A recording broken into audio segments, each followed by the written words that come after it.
Years ago, I worked at Office Depot, and we sold software on CDs. You could buy a CD-ROM of software, load it onto your computer, and install it from there. If you're like me, you had full CD cases of software, games, and music. But Dustin, those days are long gone.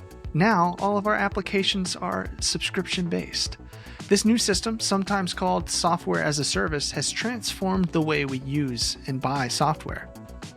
While this system has notable advantages such as flexibility to only pay for software while you need it, overall, we think it kind of sucks.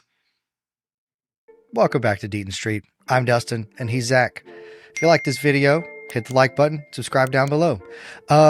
Zach, why are we talking about subscriptions?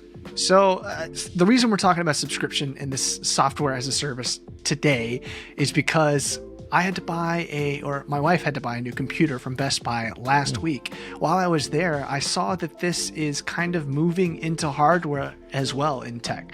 So you can go on Best Buy's website right now and you can basically subscribe to get a computer or lease an Apple computer, pay like a monthly fee each month. I think it's for 3 years. And then at the end of that 3-year term, you can decide if you want to pay a large chunk of money. Usually, I think the one that we looked at was like $270 to keep the computer that you've been paying on for 3 years.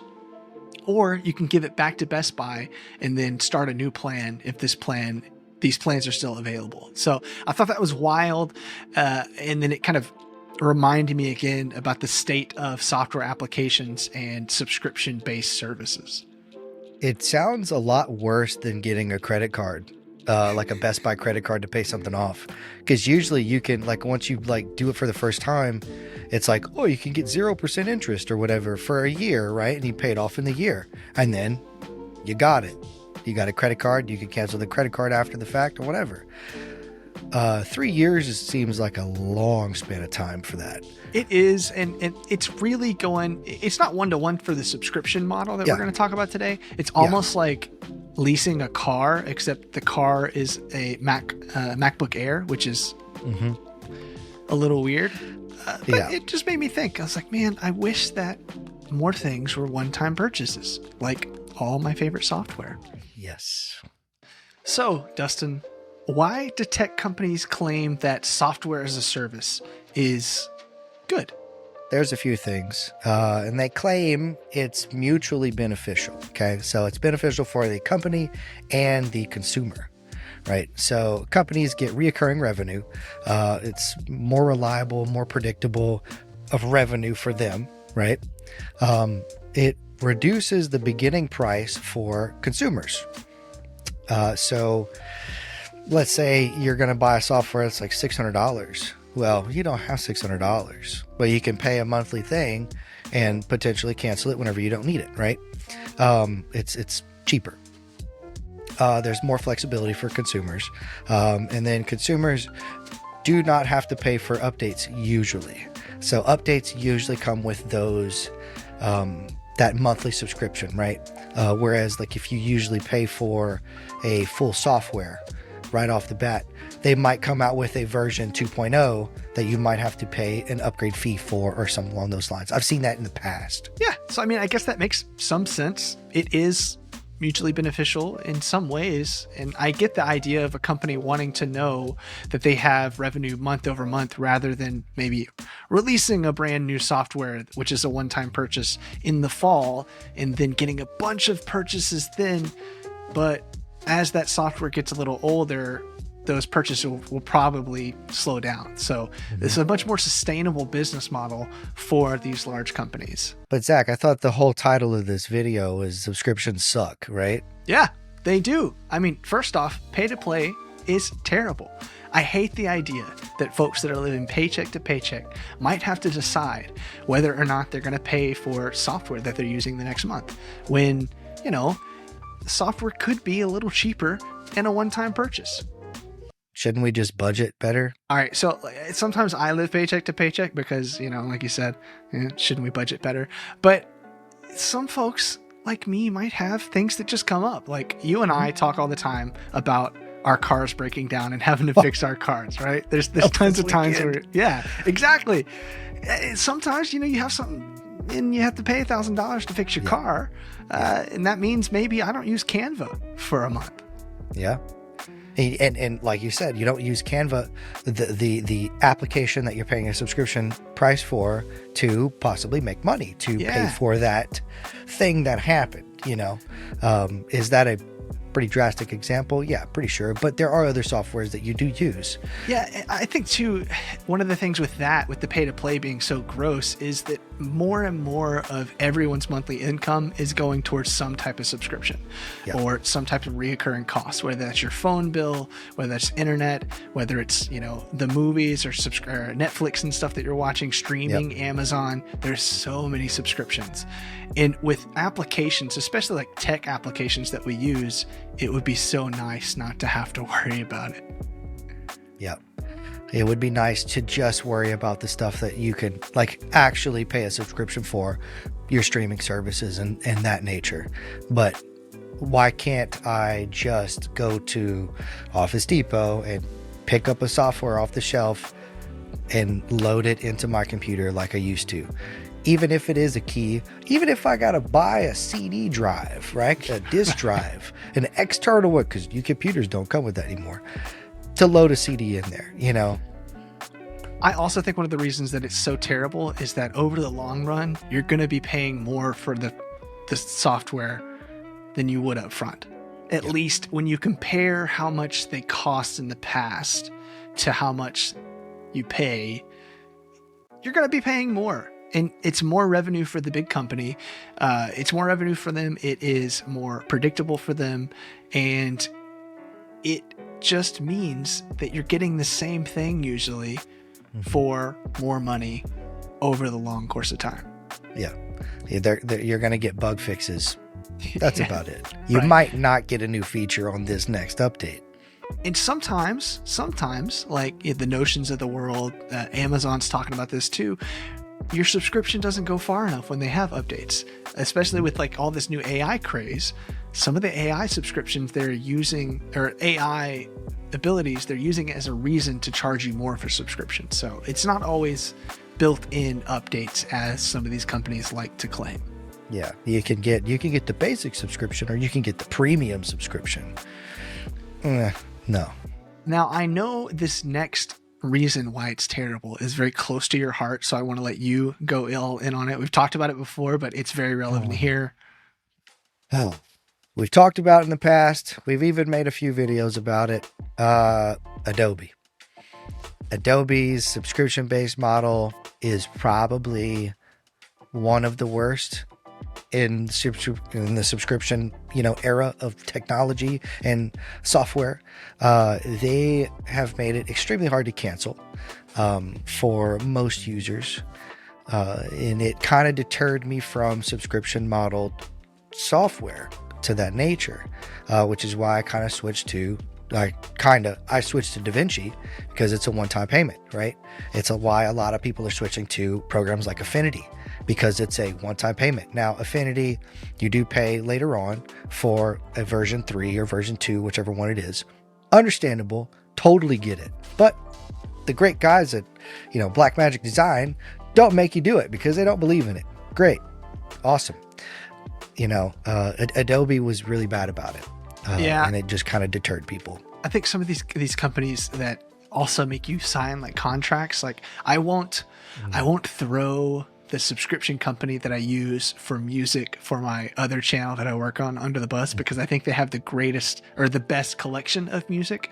Yeah. But they do make you sign a 1-year contract, which means that I'm paying, if I want that license for the music, I have to pay all the way through the contract, even if I'm not using and pulling music during that year. Now, if I don't pay anymore, they hold that license over the top of my head and they say, well, now your stuff on YouTube that you already used, it's not licensed anymore. So that makes sense though, I guess, because you're using music. It's different for software, right? Yeah, kind of to me, right? And I understand it, but just in general, the contract-based subscription software model, it's kind of gross. And Adobe really went took it to another level where if you canceled early, they charged you, I think, half of everything that you had left, which is insane to pay a price for a product that you're not using anymore because you need to cancel financially because you don't have the money for it, or you weren't using it enough to warrant the price. You know, you tried it out and you did that, you know, free trial, but then you're like, I kind of like this. And then, you know, a month or two down the line, you're out of that kind of grace period where you could probably get a refund for whatever you know, whatever. And then they're like, oh yeah, you owe the rest of the year or half of the rest of the year. You owe 6 months worth of stuff to cancel this, or just keep paying for the rest of the year. Like, no. That brings up a good point. And it's another one of these points where subscription models in general are pretty bad, especially for software. The free trial and forget model, which every single company builds in, and then they just charge you an exorbitant price after 14 days. It borders on predatory, I would say, to allow someone to look at your product for 2 weeks, knowing full well that these companies have the ability to allow you to do that without asking for your credit card. They could just tie it to your email address, but instead they ask you for your credit card, and there is a genuine hope from those companies that you forget, so that they can charge you. And hopefully it's not Adobe, because they charge you and then you're locked in for a year. You're locked in. Yeah.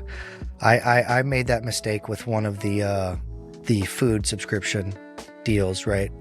I don't want to say which one it is because it was totally my fault. I forgot about it, but and then I had another box of food show up, and I'm like, no, that was so expensive. No, you know, great food. If we get sponsored by them later, sure. Great food. Yeah. But you know, I've been subject to that on many occasions because I am a forgetful person. So I get it.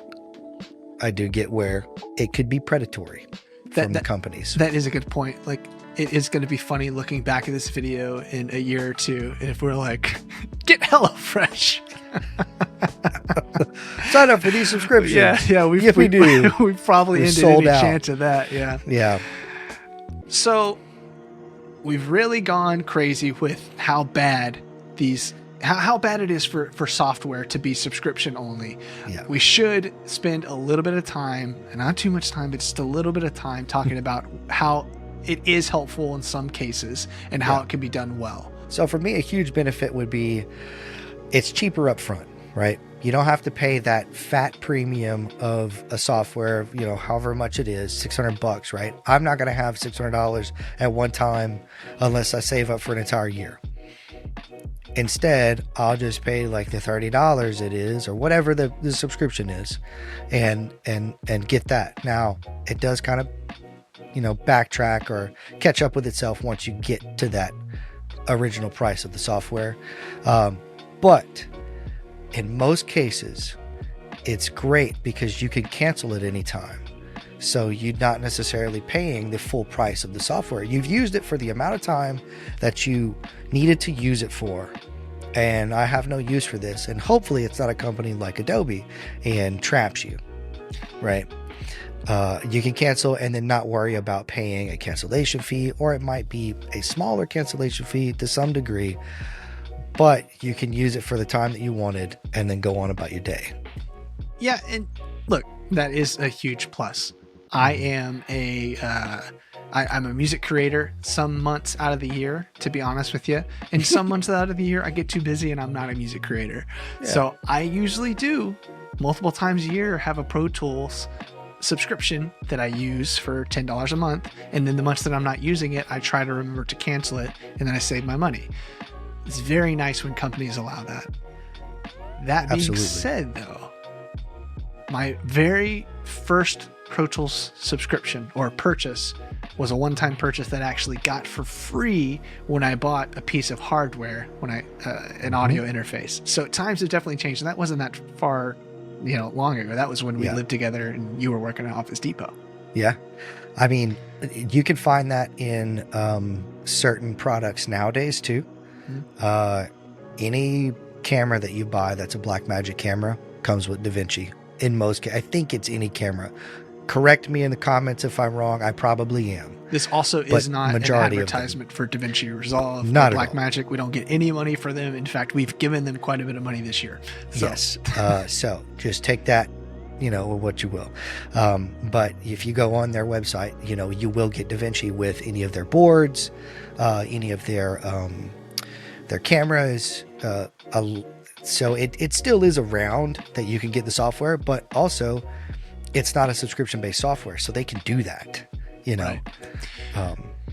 So we've complained. We've said what's good about the service. What do we really want? What's the point of this video? If the tech lords come down from these large companies and they say, Dustin, Zach, we want to fix this issue. What do you really want? We want options. Options. That's it. Have the option to do a subscription. Have the option to pay the full price. Have the option to pay for an update whenever you would need to release an update, a pretty drastic update. I want to have the option to cancel a subscription whenever I need to. I want the option to maybe only do the free trial and not put in my credit card information. We just need options. Let me choose how I interact with your product. Yep. Give me a few options that you deem as fair. Give me a subscription model. Give me even if you give me like a huge price to pay for a one-time purchase of a software. If it's something that I'm using a lot, make it interesting to me. And then maybe I'll make that jump so that I don't have to worry about it every month. But please, please, please help us out of this subscription HE double hockey sticks that we're in. And on that note, I do think that we should spend just a little bit of time just thanking the tech overlords that have given us a one-time purchase option. Yes. DaVinci Resolve, we said at Blackmagic. Again, not sponsored, but if you call us Blackmagic. Hey. Final Cut Pro, Logic Pro on computers. We Yep. see you, Apple, with the iPad thing with the subscription. I'm watching you. Dustin, I think you have one that you put me on to. What, Affinity? Yeah. Yeah. The Affinity Suite, which is kind of like Photoshop type stuff, right? Pretty much a Photoshop, Illustrator, stuff like that. They're a funny company when in combat with Adobe because of all their discounts and free trial. And I think it's hilarious. So I was like, yeah, you're going to get my money. I mean, that's funny in itself. So, but yeah. Well, that was a lot. We don't mean to make just a complaining video, but it was something that was fresh on our mind, something that we feel like a lot of folks are probably annoyed with. And why not be annoyed in public on the internet?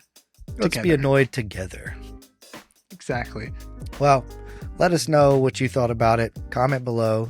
Let us know if we're just a couple of knuckleheads that really just want to complain to the internet, or if you agree. A lot of people probably do agree. Probably a lot of you don't, but that's okay. We'll see you in the next one. Peace. See ya.